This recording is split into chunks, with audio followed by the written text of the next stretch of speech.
Good morning and welcome to Be Radiant, the place where we build and empower you to live a radiant life. And we do that by bringing important conversations, getting started so that we can begin to put some things into action so that we can live our best lives. And this month, the month of April, is Second Chance Month. It's an opportunity for the community, for society to begin to take a look at those who have been justice impacted and to see what role we can play in helping to bring our people back into our communities, reconnect them to the love and the opportunities to become productive, contributing citizens. I just wanted to give you a couple of statistics that, I've shared, but I want to share them again because they are so, when you hear them, it hits you in such a place. Right now, over 70 million Americans, 70 million Americans have been justice impacted. That means they have a criminal record of some kind. And I just want you to just let that sink in for a moment. That means 1 in 4 Americans has a criminal record, and they're having to reckon with their past. And the community has to rise up and make sure that we are not a part of the roadblocks and the barriers that they face, especially those in the faith community. I wanted to share a scripture with you before I bring these brilliant, bright minds to our screen. And it's out of Matthew chapter 25, verse 35 through 36. And it says, "For I was hungry and you gave me food. I was thirsty and you gave me drink. I was a stranger and you welcomed me. I was naked and you clothed me. I was sick and you visited me. I was in prison and you came to me." These are the words of Jesus, letting them know how they're going to be received at the pearly gates.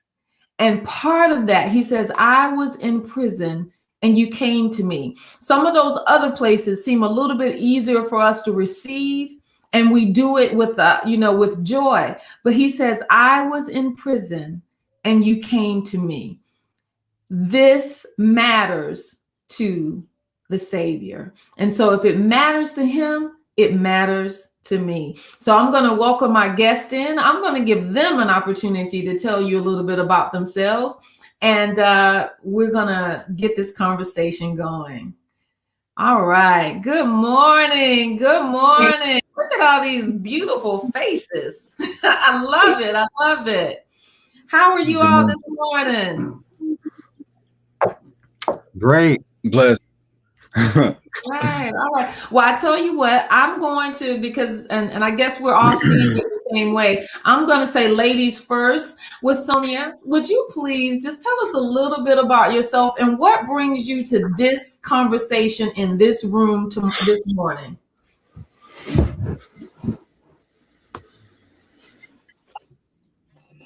With Sonia Walker, and I am currently a social worker, a master level social worker at a very late day and age. I was a troubled youth. I am also a previously incarcerated individual, so directly impacted by the justice system. 10 years in federal prison.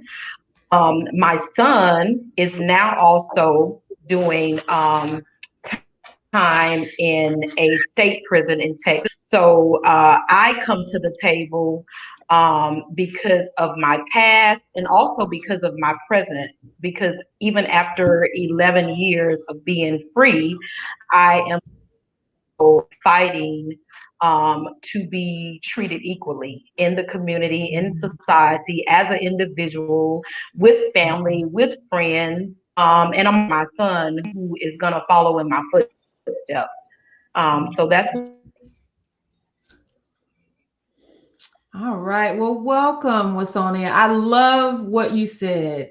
You said, I'm here because of my past, but also my present.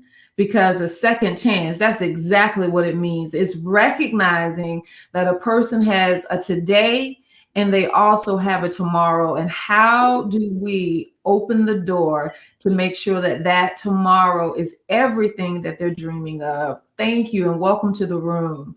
All right, let's go on over to Don. How are you this morning, Don?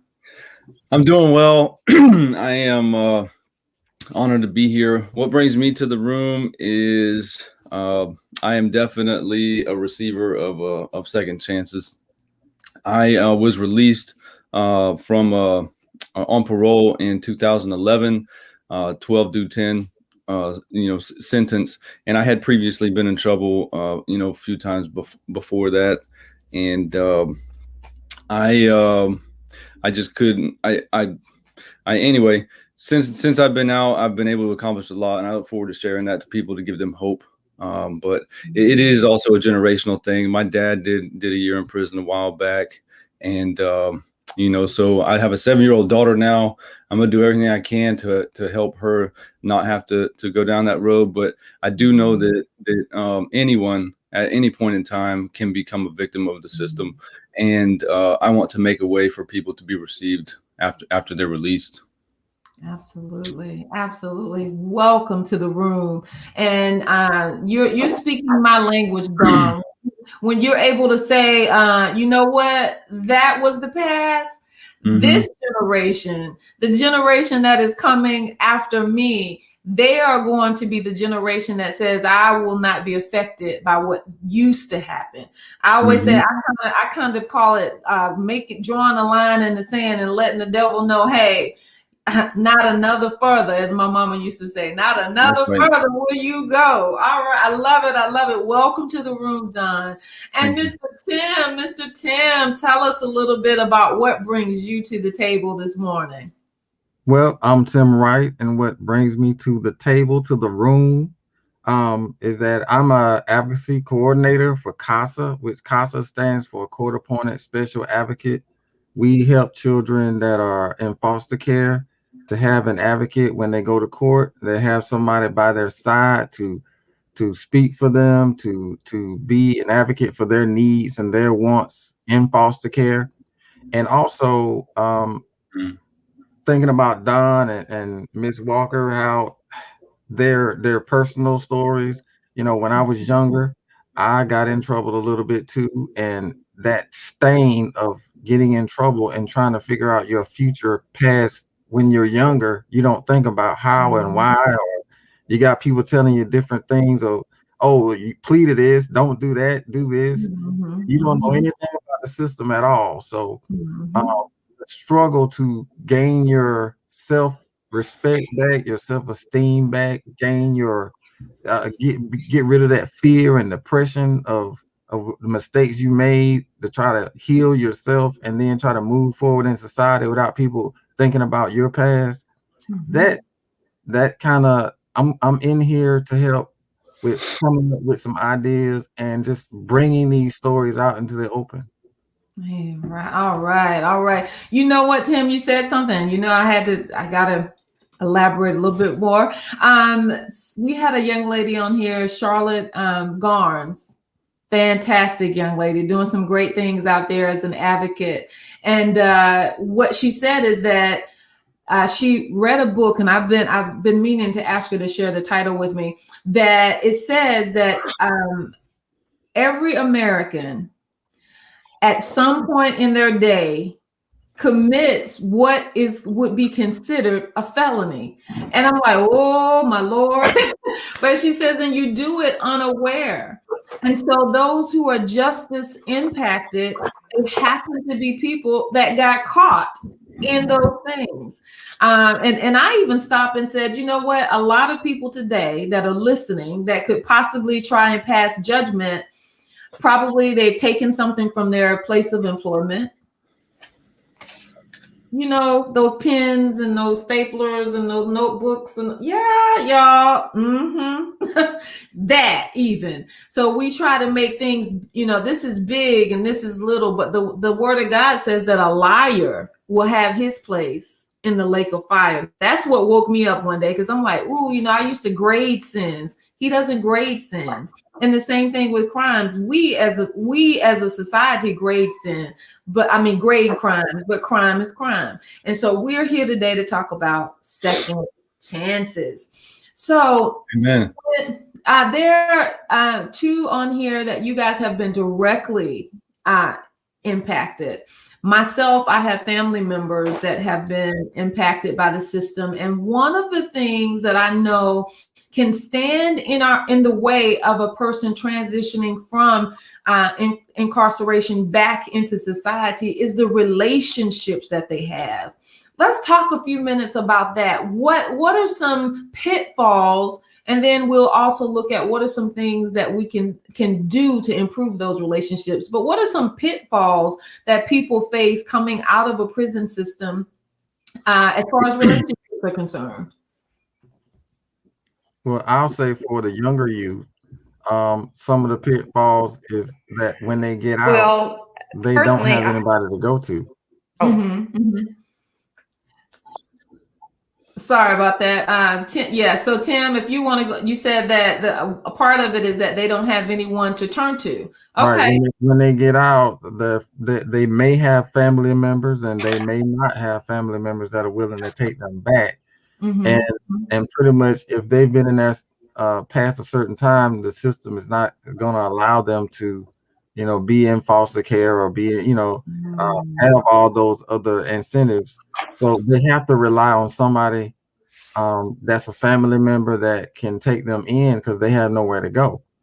And what you try to do is set it up for them so that they can have somebody when they're going in. But usually when they come out, it's about trying to find family members who are willing to take them in if they have nobody else. Wow, that's a big deal. That's a big deal. So, especially if they're already a part of the foster care system, you know, Right. so they already had that instability as far as the family was concerned anyway. Wow. Right. Which one of you were about to say something? Yes, I apologize. I think there's a delay on my computer, but yes, I just wanted to say kind of the same thing, but what I am finding more and more with just my situation and just in reaching back into the, you know, prison system, trying to be an advocate for people who are coming out is kind of the same thing as Mr. was saying, is there's not always a strong support system. So everybody doesn't go in. I did not go in with a strong support system. I did not come out with a strong support system. And the focus on coming out and being and believing that you're going to have a second chance is thinking you're going to have a strong support system. I was told a lot of things in going through reentry classes, but those reentry classes did not include the relational piece that was vital to my success. And it didn't prepare me for being rejected from my own children.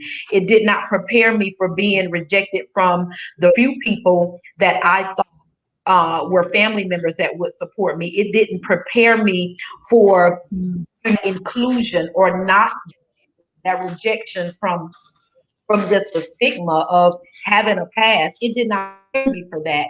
They stay out of trouble, you know, and that's it. No other support system for that social emotional piece that comes with relationships was not there. And that needs to begin inside of prison or inside of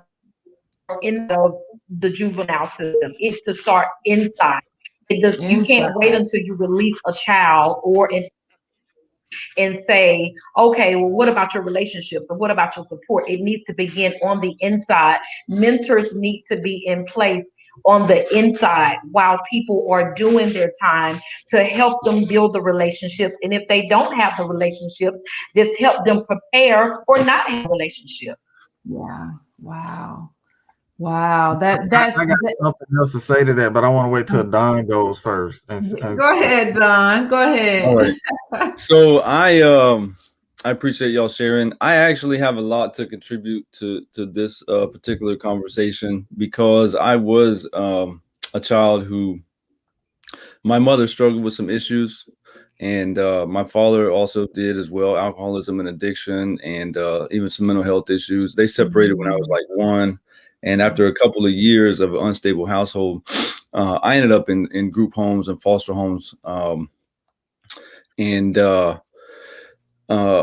my family would get custody of me for a little while, and they'd get custody of me for a little while, but then they just weren't prepared to raise a child. And so anyway, by the time I was once I was 9, my grandparents from Georgia got me and moved me down here, and I lived with them for a year. Then my dad went to treatment for a year, and then I started living with my father, and we have a beautiful relationship today because he was able to get sober to be in my life. But that doesn't take away all of the things that happened leading up to that point.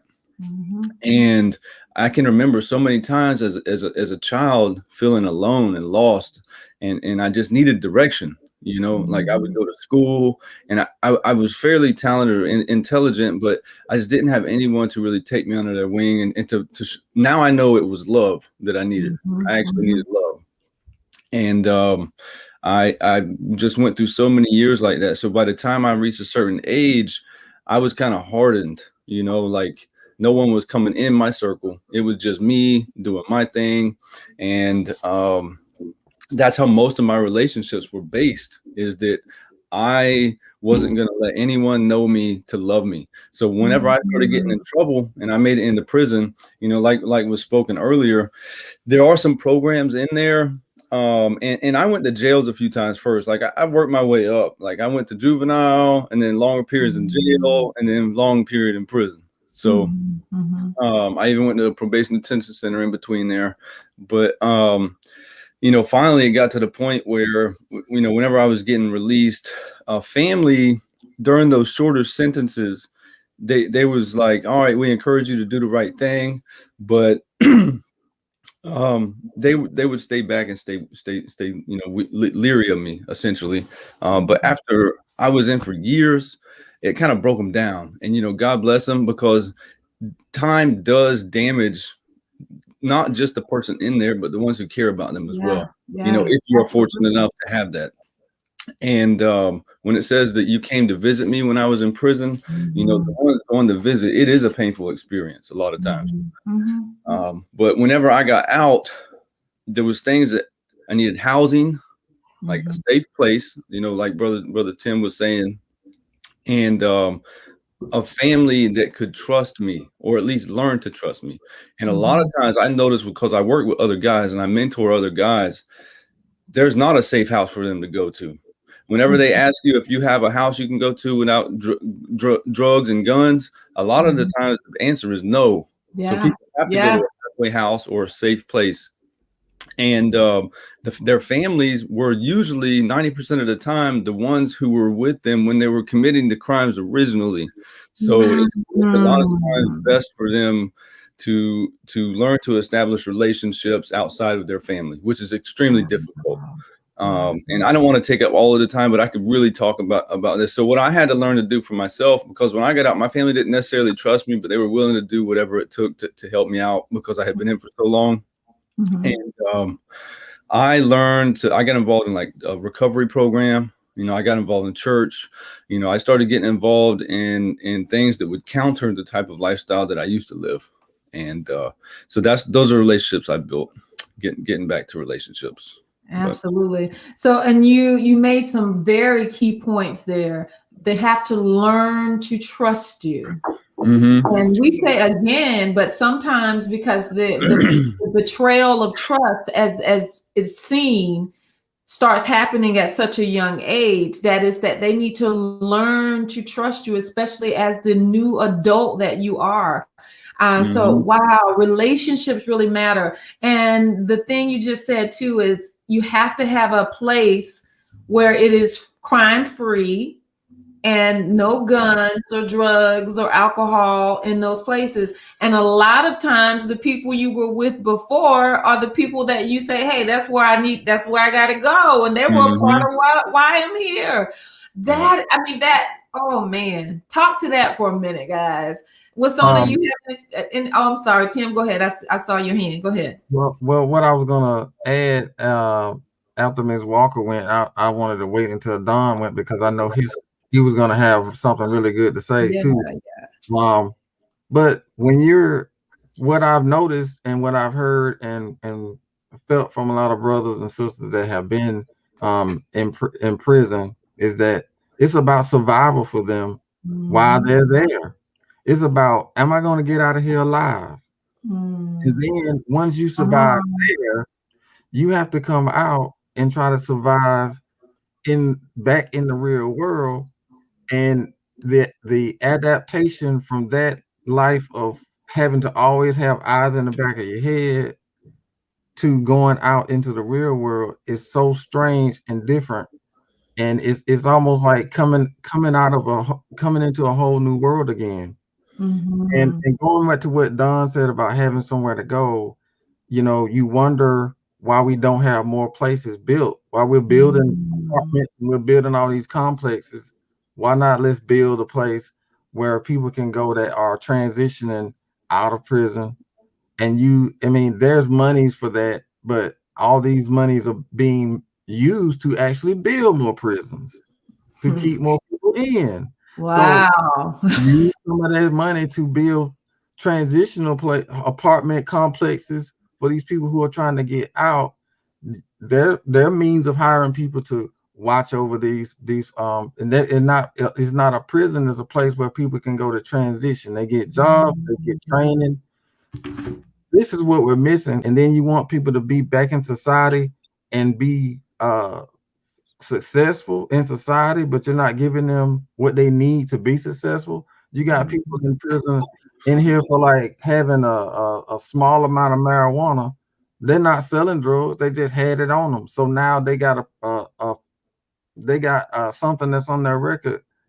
When you got people over here in another state just smoking away and nothing's happening to them, and they're not going to prison for it. So people getting wealthy selling it. Right, people getting wealthy. So all this money that we're using for to build prisons, we could be using that money to start shuttling people out and giving them opportunities. And Don, I'm sorry, man, that I feel like you've been through a lot of things in your past, and like as you were speaking, I was seeing some of my own kids that we work with now. As you were talking, I'm like, yeah, I know that kid, I know that guy, I know that teenager, I know that adult. I like every stage you spoke. I saw a kid that I have known in that same position. And really, you said one thing about being alone and lost, but you were alone and lost and didn't even know that you were alone and lost until a little time later in life. And then you were like, that's what the problem was. I didn't have anybody that was there that understood where I was coming from, because we all have that inside of us. But when you are getting in trouble because of it, it's a different story. It's a whole different game. Absolutely. I know I look at some of the teenage girls that I've mentored, and I stop and I hear your story. It's because I have to remind them, hey, I'm not that person. It's like they see you as the person that let them down before. And so before they even give you a chance to talk to them or even break down a wall, they've already shut you out and said, nope, I don't want to hear it. Don't want to hear it. And like you said, it's because you don't even know how to be loved. But Don, I want to let you know that's not just people that end up in the prison system. That's people like me. I had to do just what you said. I had to go looking intentionally for people that I was willing to give them an opportunity to love me. And I went, as you said, to the church because I'm like, surely there's somebody there. There's somebody there. So I love that you said you intentionally went looking for those redemptive relationships. And that's what you have to do. I love that, Tim, too, about using that money to begin to put transitional housing into place, because that's one of the biggest issues. With Sonia, can you speak to that about coming out of a system? Like you said, you kind of they tell you one thing, but you find something totally different. The housing situation. There are so many that are homeless that are coming out of the prison system. Kind of speak to that. Well, I want to speak to the housing situation, but I also wanted to connect all of the pieces. So you have relationships, you have support system. Don mentioned building trust, and then we have I'm coming out, whether I'm a child that's transitioning out of foster care and I need somewhere to go, or whether I'm an adult coming out of prison or coming out of jail and I need somewhere to go. All of those things are connected together. You can't talk about one without talk about another. And like Don, I don't bring up everything in my past because there's so much. But I've done the foster homes, I've done the group homes. I was abused as at the age of 9, sexually abused. So you talk about trust. What is that? What is trust? And so I'm not thinking about building trust with anybody. I'm not even thinking that that's important. Like, even going into prison, that wasn't important to me, and coming out of prison, it wasn't a focus, because my brain at the age of 9 was damaged. There was trauma. And so we have to talk about the trauma. Don experienced trauma. I experienced trauma.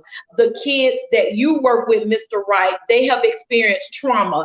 Their brains are not developed enough to understand that I need to build trust, and I need to learn how to trust people, and I need to learn how to wait and be patient for somebody to trust me. My brain didn't understand that.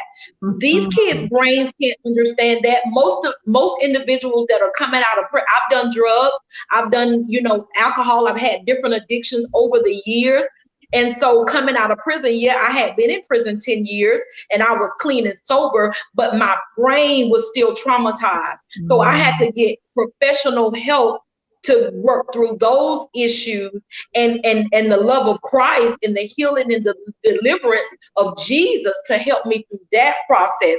But we're not talking about that, because only thing people are talking about, the system is talking about, you need to do A, B, C, and D. And if you don't do that, you're going back. And our families, most of our families, I don't know about Don's family, but my family still won't talk about the trauma. They refuse to talk about it. They refuse to acknowledge it. They still see me as that little girl that was acting out, getting in trouble, running around, doing whatever, having babies, doing drugs, and then went to prison. That's how my family still sees me, because they don't even understand the trauma. So how can you expect people to understand my story, Don's story, or any of these stories when they refuse to see the trauma, they refuse to look. And that's one thing I love about social work, is because when I'm dealing with people and children and situations, I'm not looking at just the situation. I'm looking at what happened to mom, what happened to dad, what happened to you as a little girl or a little boy, what's going on in your environment, what type of environment are you in? Unfortunately, when I came out. I came straight out the halfway house. Whether I had a job or whether I had a place to stay, when the halfway said your 90 days is up, your 90 days is up. So if I did not have a place to stay, guess what? I'm homeless. I know people who have come out and didn't have a place to stay. They ended up in bad relationships. They ended up with family members who were doing drugs, doing alcohol, doing whatever, because they like, I have to have somewhere to go. And so we make decisions on survival. And so again, I go back to what happens when you're doing time. Everybody has to be on the same page. Everybody has to get educated about what's really going on, because nobody wakes up to be an addict. Nobody wakes up and decides that I'm going to rob a bank and go to prison today, or I'm going to go, sell 5 kilos and go to prison today. We don't wake up with that. There's something that pushes us to that place. And so let's talk about what happened to get me to this place, and how can we fix that and look at the whole system, and then fix the gaps, fill in the gaps, fill in the spaces. That may not be with family. That may not be with people who even look like me. Right. But it has to be, somebody has to be willing to help do that work and help get that part communicated so we can fix the whole picture. And housing is a major issue. Housing is a major issue with men, with women. I know of a lot of, I've been in Florida, Alabama, and Georgia, and there's not Savannah doesn't even have a state halfway house. It has a federal halfway house, but where do they go after the federal halfway house? There's no transitional centers after that. So if I got to go in 90 days, where am I going? Where am I going? Now, you just raised a point for me, because, and I plead ignorance here. I thought if you didn't have somewhere that was concrete to go, that sometimes they end up sending you back to the prison system. Is that correct? Or No, that is not correct. Okay. If you have to have a plan before you come, so you have a potential place to go. But that doesn't mean that place is safe. So you have to have an address that says, like on your packet, your case manager, writes, like I had to have an address that say, once I got out the halfway house, I'm going to this place. But by the time you get out of the halfway house, that's not guaranteed that you go to that place. But by then, you're at the halfway house. The halfway house is not going to keep you past that date. Wow.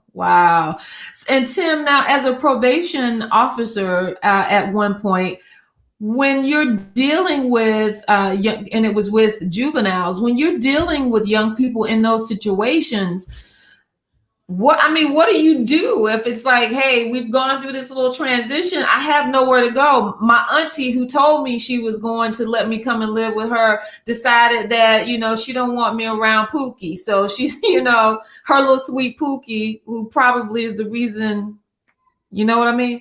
So, how did you deal with that as a probation officer when a person was in that situation and not able to transition? Well, as a probation officer, we would have to start when we knew that they were, let's say we had a kid that was committed to like 2 years of being with, let's say, DJJ, or, just in the system itself. Before they get out, we have to start transitioning them, having a transition plan to where they're going to go, what they're going to do. So we come up with different ideas about what they can do. And one of those would be like Job Corps. Some of those would be the military school, right down the street at the Army base at Fort Stewart. Or there would be some relative that would be an aunt or uncle that would say, yeah, I'll bring him in. Now that doesn't necessarily mean that that's the best place, but that's a place for them to go. But there is a transitional period where we're sitting down and we're coming up with all the plans or ideas of where they could go. And usually, from my perspective, I'm always going for the military aspect, the place where they're going to have some type of discipline. They're going to have some type of training, some type of learning going on, because a lot of them are not in school, or or they're behind in school. So you want them to go somewhere where they have an opportunity to get their GED or get their high school diploma in some way, shape, or form, have some type of training, get in some type of program where they can automatically get a job when they finish that program. But see, for the younger children, there's so many things in place now for the younger kids, and we're teaching them now how to take advantage of those different things. But for the older youth that are older young men and women, those options are not really there like that once they turn like 21, 22. Not there. But for the younger kids now, we have so many other options for them if we can really dig into their past, of course, and find more relatives. But there are opportunities for them to go places and achieve something still, if like Ms. Walker said, if their minds can be put into the right frame of understanding that this is for you, this future is for you, we're here for you. Because it's that trust. Do you trust your probation officer to help you? Does he really care about what happens to you? Is he really on your side, or he's just trying to get this case closed quickly? And I made it a point to always let my kids know I care about you no matter what. If I didn't work this job, I still care about you as a person. Yeah. Because kids know when you're faking. They know. And when you're not being a true person to what they know, you're just getting your paycheck, and they know you really do care. So even, you want to have people trust you to know that if I was telling this to my own son, if I had this information and my own kid was in this situation, I'd be telling them the same thing. So trust me when I say, if you do this, you're going to be successful. I got your back. And for adults, it's harder to get them to trust in that way, because they feel like they have to be in survival mode all the time. And so in adults, they know that people lie to them. They already know that the system will lie to them to keep them incarcerated longer, or not let them on, keep them on probation longer than they should be. I've already done 5 years. Why am I on probation for another 2 years? Like, and I don't, and this is for a low level crime that y'all got me on. So now I'm fighting and struggling to maintain some type of real life situation for myself. And it seems like the system is making it harder. So you become resentful, and you become agitated with the adult world as an adult. And so now you're trying to figure out, what can I do to make myself feel better, get what I need, because now I don't really care what happens to anybody else except me. Wow. And Don, I want you to kind of chime in, but I was reading some information, and it just says, in addition to widespread social stigma, it says there are more than 44,000 documented legal restrictions on a person with a conviction. I said 44,000 legal restrictions. So now that I am quote unquote free, I'm not free. We create almost a second prison because now, employment, I got to say that I have a felony. So 9 times out of 10, unless that's a really enlightened employer, I'm not going to get the job.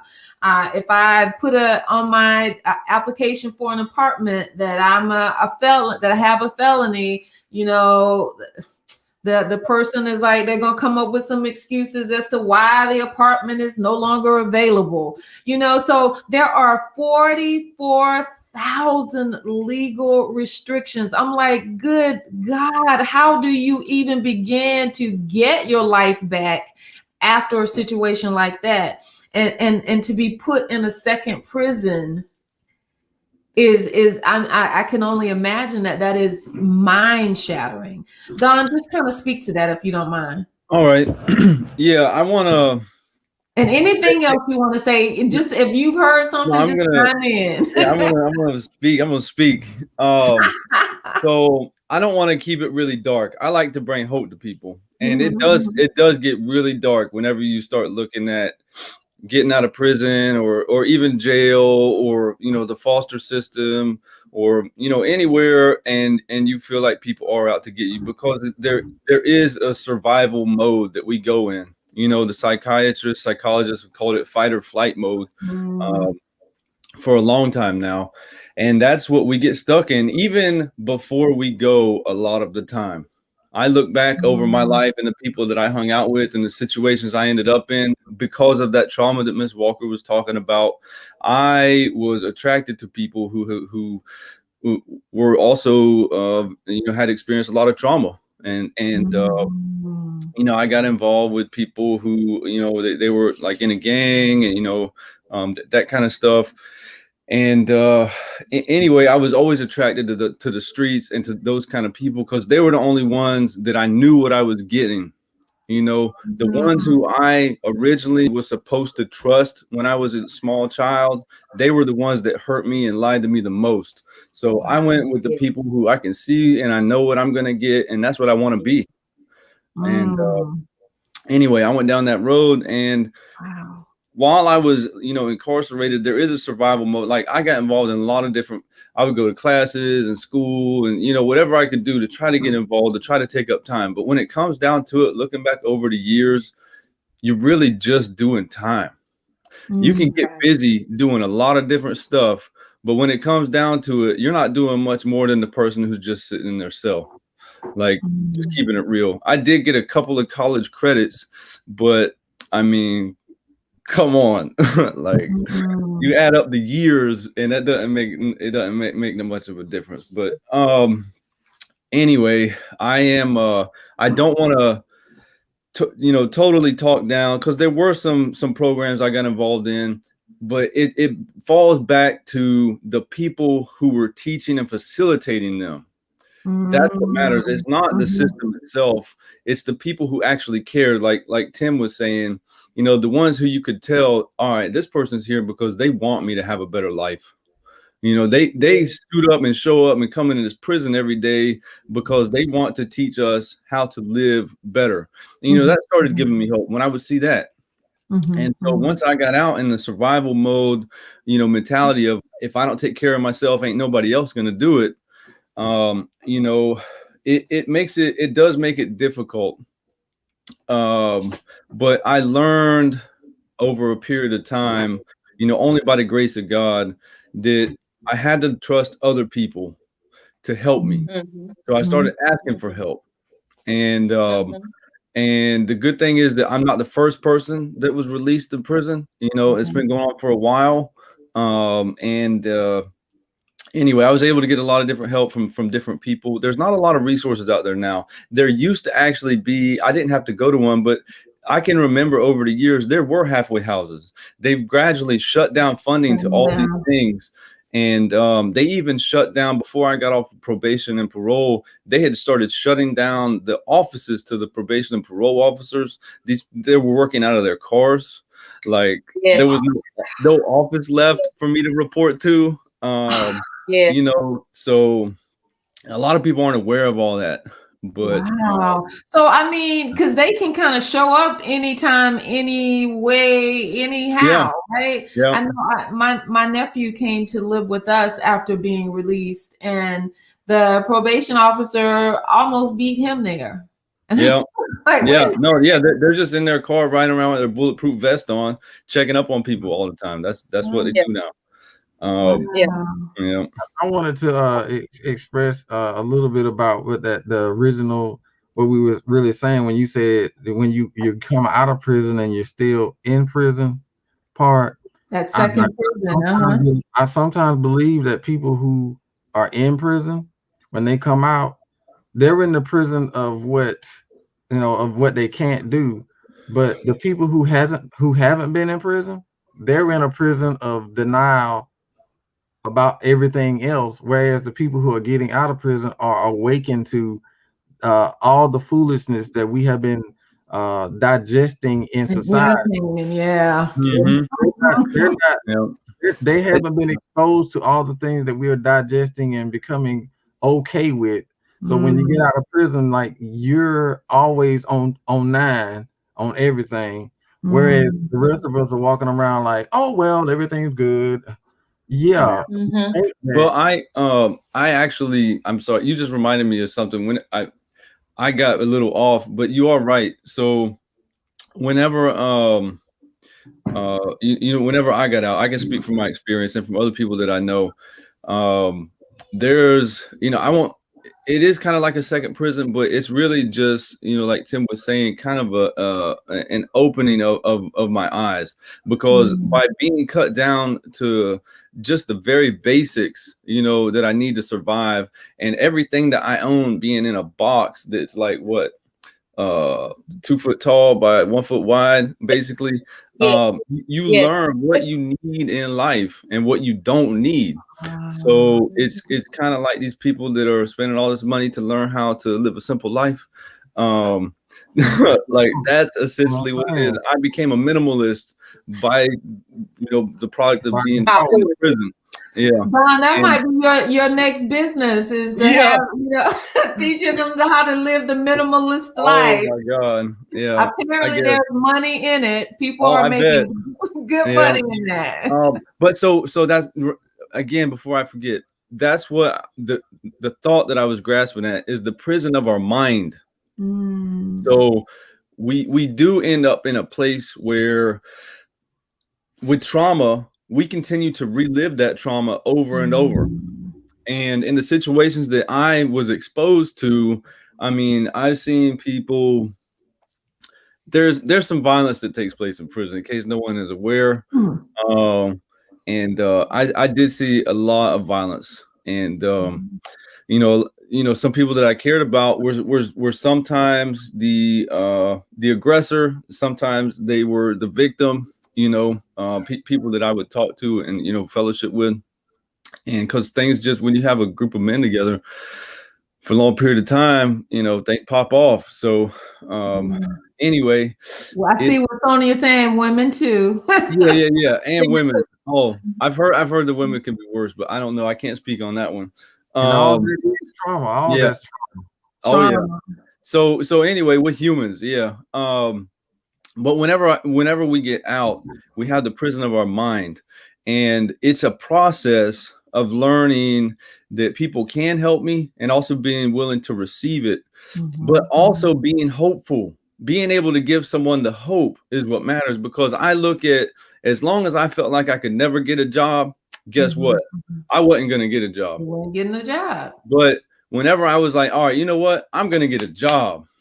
And I started working, like, people would pay me cash, because I had a good job when I first got out. I actually had a job working for Camping World.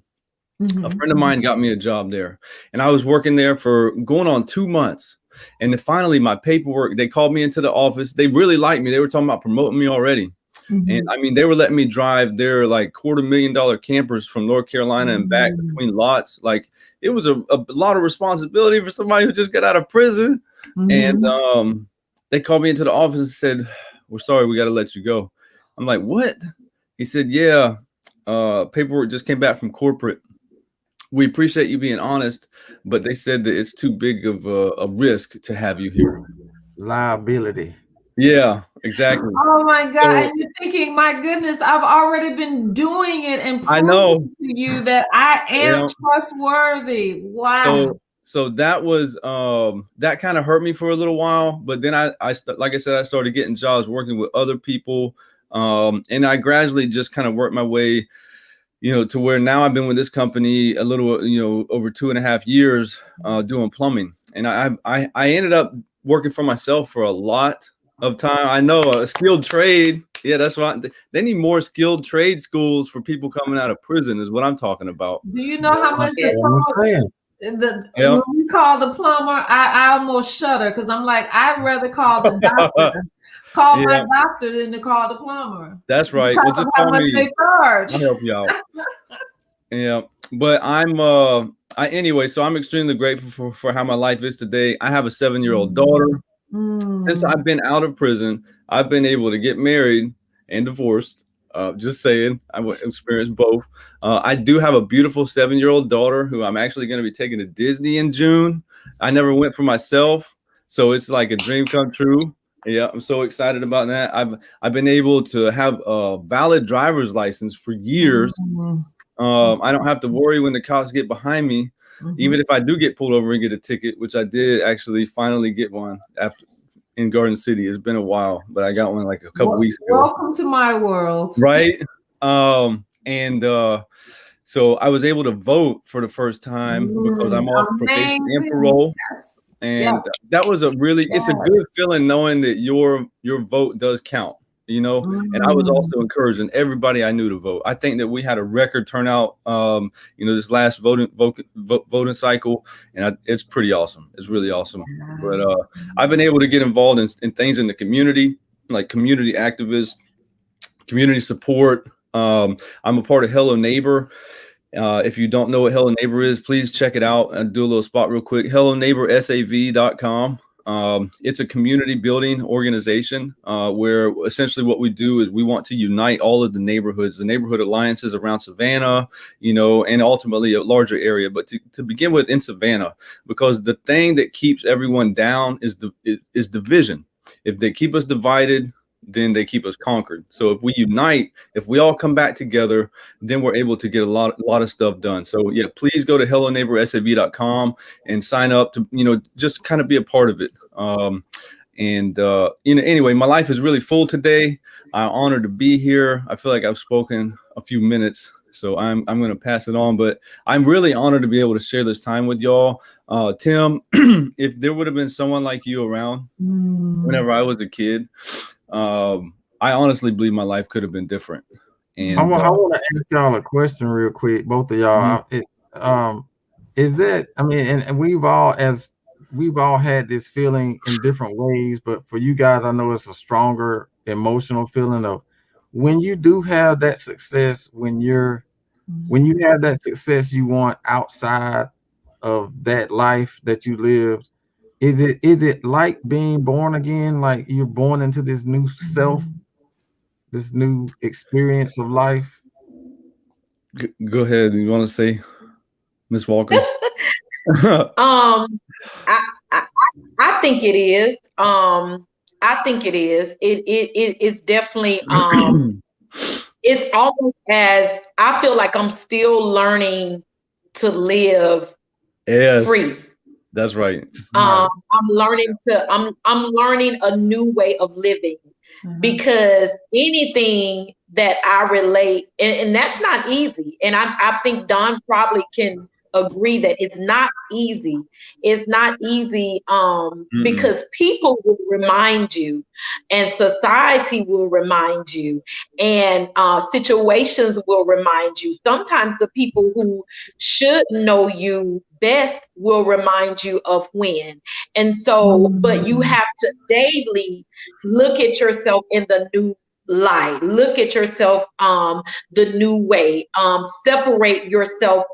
I talk about my past, but I'm not my past. And so you have to continue to do that, is to look at yourself, learn how to live new. I'm learning I have white friends, I have black friends, I have Chinese friends, I have Hispanic friends. I'm not closed in this box. Little things make me humble. And I wanted to touch on this before we get ready to end, but Tim talked about hope. And so even though I talked about the disparities, and even though I talked about the gaps, and even though I talked about the things that are not right, there is hope. I took a program during my 10 years called Life Connections. It's only in one prison in Carswell, one federal prison in Carswell, as far as I know. But it's called Life Connections. It's a faith-based program, and it's 18 months long. And nobody thought that I could finish that program because I wasn't the nicest person. I didn't mess with people, but I didn't deal with people because of trust. I didn't trust you. Don't bother me. I won't bother you. And so nobody thought that I could get in that program and make it. But when I finished that program and graduated, I ended up being most changed. That program, that was one of the certificates I got about 4 recognitions throughout that program at graduation, but one of them was most changed. I wasn't expecting that. It blew my mind, but it let me know that I can change. It let me know I'm not my past. It let me know that I'm not my circumstances. I'm not the things that happened to me. I'm not what people said I am. There is hope. I had people even on the day that I left prison saying, "You'll be back." And I said, "The devil is a liar. I will not be back." You know, I told them, I said, I won't. And I saw people coming back. And on the day that I left, they was like, "We'll see you in a few months." And I said, "No, you won't see me." I was determined. One of my professors, teachers in Life Connections, he told me, he said, "To whom much is given, much is required." I had heard that scripture, but I really didn't get it. I get it now. I didn't get it then, but I wrote it in my Bible. I still have the Bible. This is the Bible that I wrote it in, and I still have it from prison. And I know what that scripture means now. But like Tim said, everybody's not the change. Not the same. There are people in prison. It matters who's teaching the classes. It matters who you connect to. Find one person who you can connect to who believes in you. It may not be family. It may not be friends. It may not be wife or husband or whoever, but find one person who believes in you, and that's your hope. Because if one person believes in you, you can make it. And I'm living proof, and Tim is living proof that we can be successful after prison. Absolutely. And that's the hope that I want to create. Also something I wanted to say, those people who are you see how the people who are working in the prisons, how their mind is actually altered as well, because they're in prison too. Yeah. They're working there, but they're in prison too. So why are they saying you'll be back? Why not say, I don't want to see you again? There you go. It's a mindset. We got you. Just real quick, I was gonna say, I do feel like I've been reborn in a lot of ways, and I can't add a lot to what Miss Walker said, but once you have your mind made up that you ain't going back, just don't. No matter what, I ain't going back. And but I do know that it's only by the grace of God that I'm able to sit here today. I'm really grateful for that. But there are times when I do look back at my life and I'm like, man, how did I get here? Like out of all the people I know and in the direction my life was going in, and I ended up having a good life today, and a lot to be grateful for. And it's taken a lot of work. It has not been easy. Miss Walker said that it has not been easy. There's been sacrifices, there's been pain, but it's people like y'all who have helped me to live a better life today. So elevation, y'all, elevation. Your life is always. Look at your life in a year ago. It's probably better than it was. As long as you're on that track, it's going to be better than next year. Absolutely. Second chances to me, though we're talking about those who have been justice impacted and those who have been formerly incarcerated, we all need a second chance. We all, but the word of God says that such were some of you. When he begins to talk about the things that we've been delivered from, the places that we've walked, and he said, sometimes we get so far removed from what we used to be that we can't see how to reach back and help someone else. So today, you two have done that. You have seen clear enough to say, I want to be a part of reaching back and saying, hey, this is the way forward. Don, as he does it, he's a mentor. He helps others. And I know that my sister, Wasonia, is working specifically as a social worker with programs helping those who have been formerly incarcerated to help them make that transition. And this This hour went way too fast, way too fast. We have so much more to say. I see a panel in the future, and there are many people watching that's not showing up for some reason.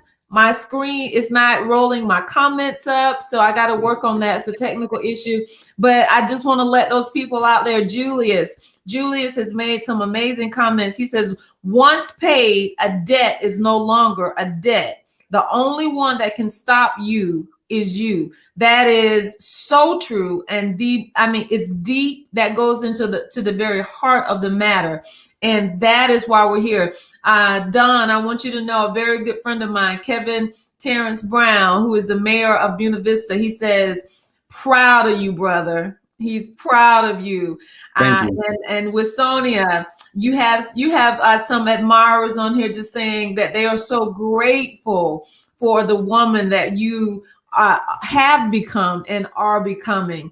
And Tim saying thank you for being an advocate. So I wanted to be able to roll those comments up, but for some reason, like I said, my comments aren't coming over. I want to thank each and every one of you. You've given us food for thought. And like I said, we've got to come back. I'm going to tell you how I'm going to do this. So just be listening now. I'm going to bring you back one-on-one so we can have some one-on-one time and just talk a little bit more about your story, talk about some things that we can do to help in our community. And I always like to end by letting you know, with this being Second Chance Month, if you have not reached out in some way to let someone who has been formerly incarcerated or currently incarcerated help be a part of the relationships that make a difference. Help be a part. The church, if you're out there and you're a pastor listening to me today, you better have something in place to begin to help transition. If it's bringing someone on your staff that can help with counseling, if it's bringing someone on to talk to your church about setting a culture so that people who are formerly incarcerated that walk through your doors feel welcomed. You know, that's a big deal. If you've got somewhere you go and you feel like, oh, once they know who I am, I won't be welcomed. Pastors, that's a big responsibility. Employers, that's a huge responsibility, setting a culture that people feel that they really have a second chance. So thank you guys. If you will hang out in the backstage for a minute, I want to talk to all of you guys. I'm going to go ahead and go ahead. Yeah. Last words. Any last words? Go ahead. One last word. For those who want to be involved with helping children and become a CASA, and help the young kids while they're young and try to be an advocate for them, please contact CASA at savannahcasa.org and get involved with these children's lives. Find some time and get involved with children's lives. We can save them from the beginning, so we don't have to end up in situations where they end up going to prison in the first place. Absolutely. And I want to say savannahcasa.org. Make sure I spelled all that right, Tim. I'm a CASA. That has been one of the greatest joys of my life, is being a CASA. And I always stop, I stop and I think, man, how do I fit this into my life? But guess what? It's one of the joys of my life. I enjoy talking on the phone. I will say this. I had a conversation with my CASA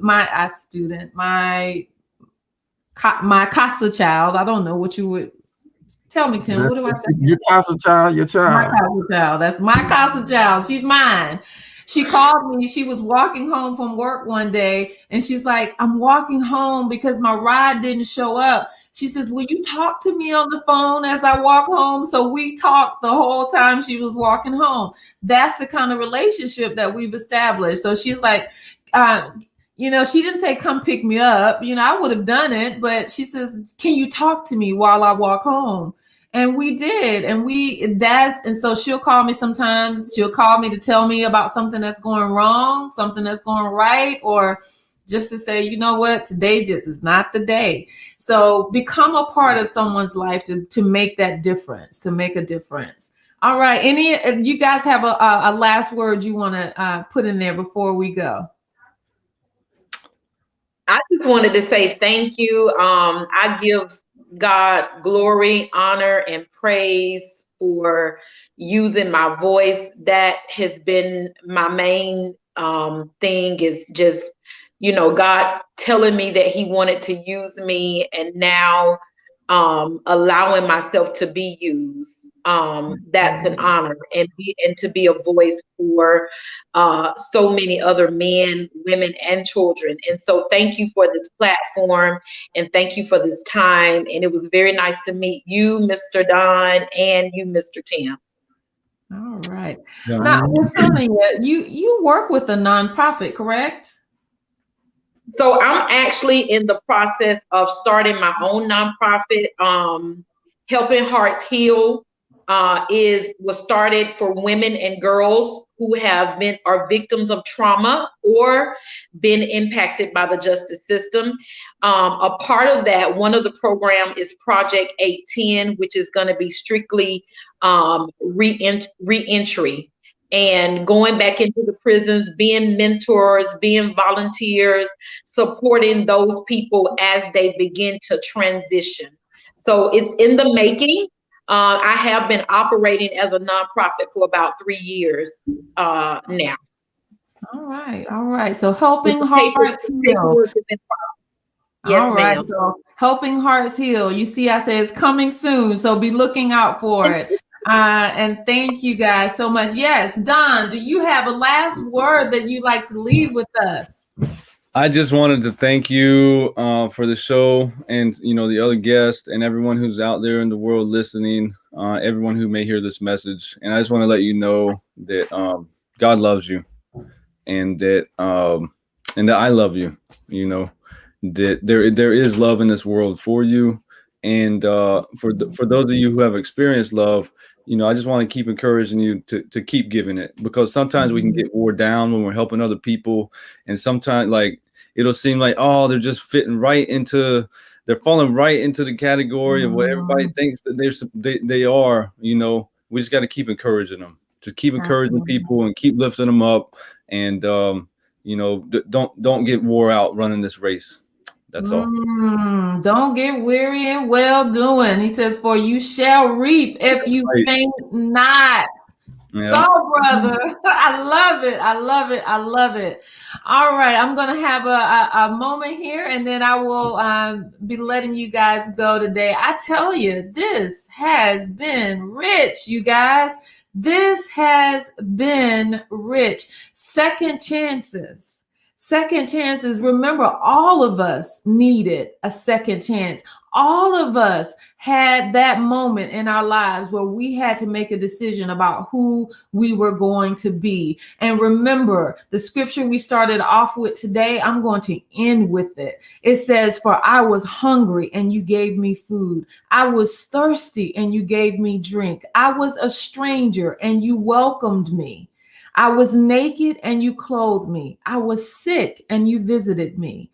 I was in prison and you came to me. Let's be the link that Jesus is talking about in this scripture. Let us be the link in all of those areas, but definitely don't let us neglect that when I was in prison, you came to me. Thank you so much for being the best part of Be Radiant, where we build and empower you to live radiant lives. Have a blessed Saturday and go out there and make a difference today.